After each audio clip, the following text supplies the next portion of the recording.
गांधी नेहरू कुटुंबात पुन्हा आनंदाचे वातावरण आहे.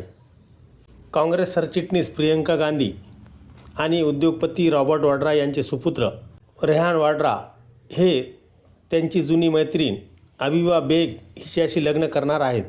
त्यांचा साखरपुडा अगदी मोजक्याच पाहुण्यांच्या उपस्थितीत खाजगी पद्धतीने पार पडला.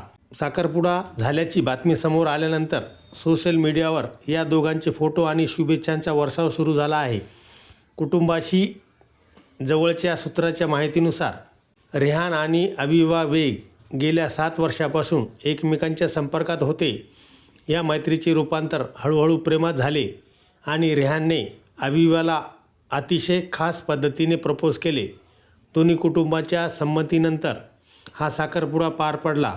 अविवा बेग या दिल्लीतील सुप्रसिद्ध छायाचित्रकार असून ॲटेलियर 11 या फोटोग्राफी स्टुडिओ आणि प्रोडक्शन हाऊसच्या सहसंस्थापक आहेत. या स्टुडिओमार्फत त्या देशातील अनेक प्रतिष्ठित ब्रँड्स, कलाकार आणि कंपन्यांसोबत मोहीम, जाहिराती आणि लघुपटावर काम करतात. अविवाने तिची ओळख केवळ नातेसंबंधामुळे नाही तर स्वतःचा सर्जनशील दृष्टिकोन, मेहनत आणि कलात्मक कामामुळे निर्माण केलेला आहे. You can't miss this 2023, the illusory world 2019 आणि India design ID K2 India 2018 यासारख्या प्रदर्शनांमधून तिच्या कलाकृतींना उत्तम प्रतिसाद मिळाला आहे. अविवाने सुरुवातीचे शिक्षण दिल्लीतील मॉडर्न स्कूलमध्ये पूर्ण केले असून OP जिंदाल ग्लोबल युनिव्हर्सिटीमधून मीडिया कम्युनिकेशन आणि पत्रकारितेमध्ये पदवी मिळवली आहे.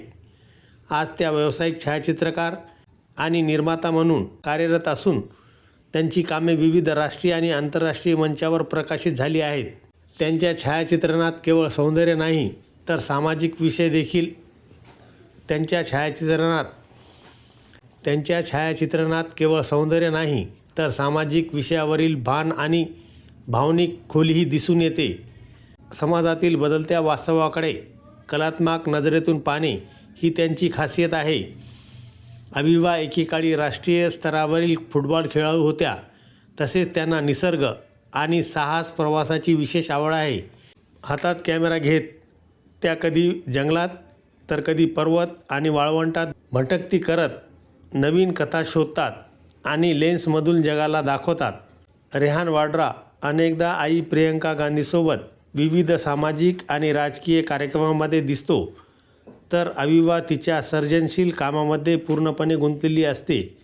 आता या दोघांनी एका नव्या प्रवासाची सुरुवात केली असून राजकारण आणि कला, सार्वजनिक जीवन आणि वैयक्तिक स्वप्नांचा सुंदर मिलाफ पाहायला मिळेल अशी चर्चा आहे.